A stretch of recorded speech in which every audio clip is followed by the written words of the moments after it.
Welcome to டெவினாஸ் grandma சமையல். இன்றைக்கி டெவினாஸ் grandma சமையலில் சூப்பரான வீட்டிலையே செய்யக்கூடிய எளிமையான வெஜிடபிள் புலாவ் எப்படி செய்யலான்னு பார்க்கலாம் வாங்க. வெஜிடபிள் புலாவுக்கு என்னென்ன செய்யணும்னு இன்க்ரீடியன்ஸ் எடுத்து வச்சுருக்கேன். பாசுமதி அரிசி இது 300 கிராம், இந்த டம்ளரில் 1 டம்ளர் நல்லா 2 தடவை வாஷ் பண்ணி ½ அன் ஹவர் நல்லா ஊற போட்டு இதை வடிகட்டி எடுத்து வச்சுருக்கிறேன். ஒரு வெங்காயம், அதுக்கு தேவையானது ஒரு வெங்காயம், அரை தக்காளி, சின்னதுன்னா 1, பெருசுன்னா அரை தக்காளி, ஒரு உருளைக்கிழங்கு, ஒரு கேரட்டு, 2 பச்சை மிளகாய், 1 டேபிள் ஸ்பூன் இஞ்சி பூண்டு பேஸ்ட்டு. இதில் தாளிக்கிறதுக்காக வேண்டி ஒரு பட்டை, ஒரு பிரிஞ்சி இலை, 2 கிராம்பு, 2 ஏலக்காய், அரை ஸ்டார்ப்பு, ஜீரகம் 1 டீஸ்பூன். தாளிக்கிறது இவ்வளோ தான். காஞ்ச பட்டாணியை நல்லா ஊற வச்சுட்டு நல்லா ஒரு 8 ஹவர்ஸ் ஊற வச்சுட்டு ஒரு டேபிள் ஸ்பூன் எடுத்து வச்சுருக்கேன். புதினா கொஞ்சம் போதும், புதினா இவ்வளோ தான். கொத்தமல்லி தழை, தயிர் 3 டேபிள் ஸ்பூன், உப்பு, கல் உப்பு தேவையான அளவு, தாளிக்கிறதுக்காக எண்ணெய், நெய். இது தேங்காய் பால் எடுத்து வச்சுருக்கிறேன். அடுப்பு பற்ற வச்சுக்கலாம். இது எண்ணெய் 2 டேபிள் ஸ்பூன் எண்ணெய் வச்சுருக்கேன். நெய் 2 ஸ்பூன் நெய் காயிட்டோம். எண்ணெய் காஞ்சிருச்சு. தாளிக்கிறத ஃபஸ்ட்டு போடலாம்.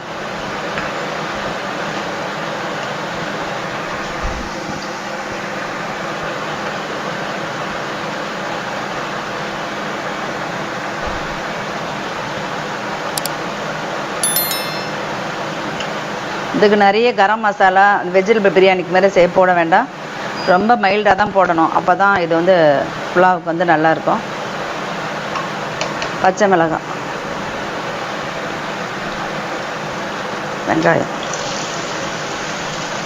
வெங்காயம் கலர் மாறாத வதக்கணும்.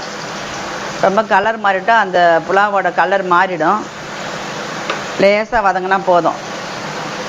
பாருங்கள், வதங்க அவ்வளோதான். ரொம்ப வதங்க வேண்டாம், இந்த மாதிரி வதங்கினா போதும். இஞ்சி பூண்டு பேஸ்ட் போட்டுடலாம்.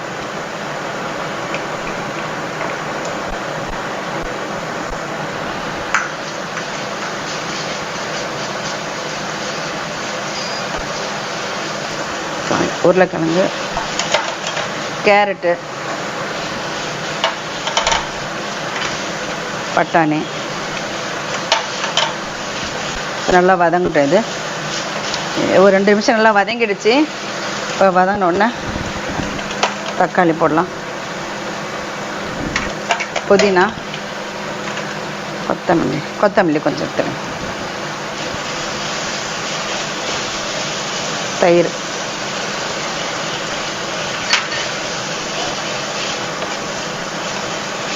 கொஞ்சம் நல்லா வேகட்டும். மூடி வச்சு வேக வைக்கலாம். ஒரு நல்லா வதங்கி வருது.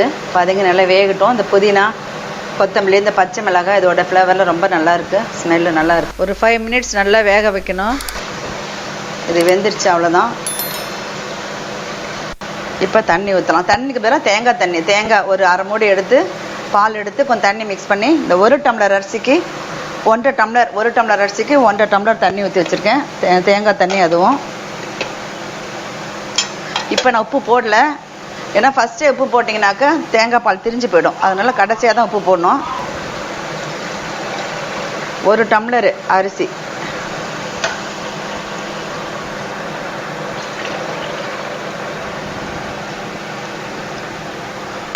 ஒன்றரை டம்ளர் தேங்காய் பாலும் தண்ணியும். இப்போ தேங்காய் பால் எடுக்க முடியலன்னா வெறும் தண்ணியோடு ஊற்றிக்கலாம். தேங்காய் பால் ஊற்றினா டேஸ்ட்டாக இருக்கும் கொஞ்சம். இது கொதிக்கிட்டோம், கொதி வரட்டும். கொதிக்குது. இப்போ தான் நான் உப்பு போட போகிறேன். தேங்காய் பால் ஊற்றுறதுக்கு முன்னே நீங்கள் போட்டிங்கன்னா தேங்காய் பால் திரிஞ்சிடும். இப்போ போடலாம். கொதி வந்துருச்சு. இப்போ உப்பு போட்டுக்கலாம். தேவையான உப்பு போட்டுக்கிட்டேன்.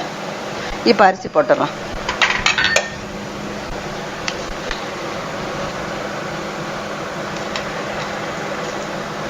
பாசுமதி அரிசி 1 டம்ளர், இது 1.5 டம்ளர் தேங்காய் பால் வச்சுருக்கேன்.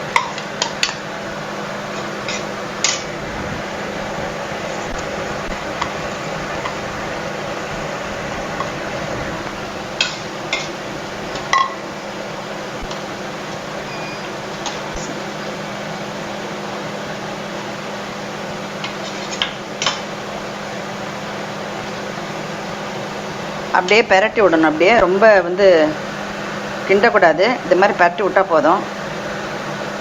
கொஞ்சம் தண்ணி வற்றின பிறகு விசில் வைக்க மாட்டேன்.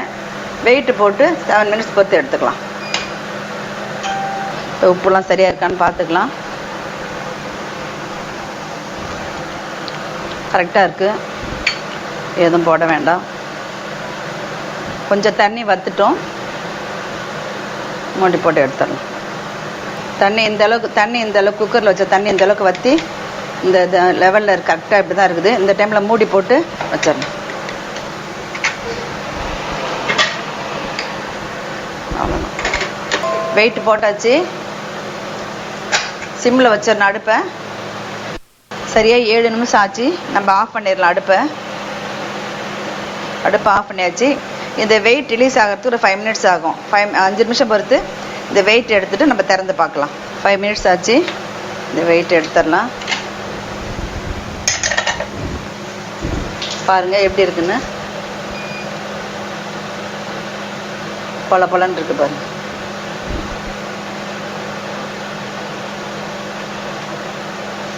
எவ்வளோ அழகாக வெஜ்ஜில் நம்ம வீட்டிலே செஞ்சு இது மாதிரி ரெஸ்டாரண்ட்டில் கூட இது மாதிரி இருக்காது. நம்ம அருமையாக வீட்டில் இது மாதிரி செய்துக்கலாம்.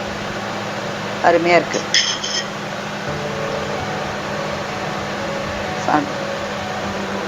நல்ல கலர்ஃபுல்லான வெஜிடபிள் புலாவ் ரெடி ஆகிடுச்சு.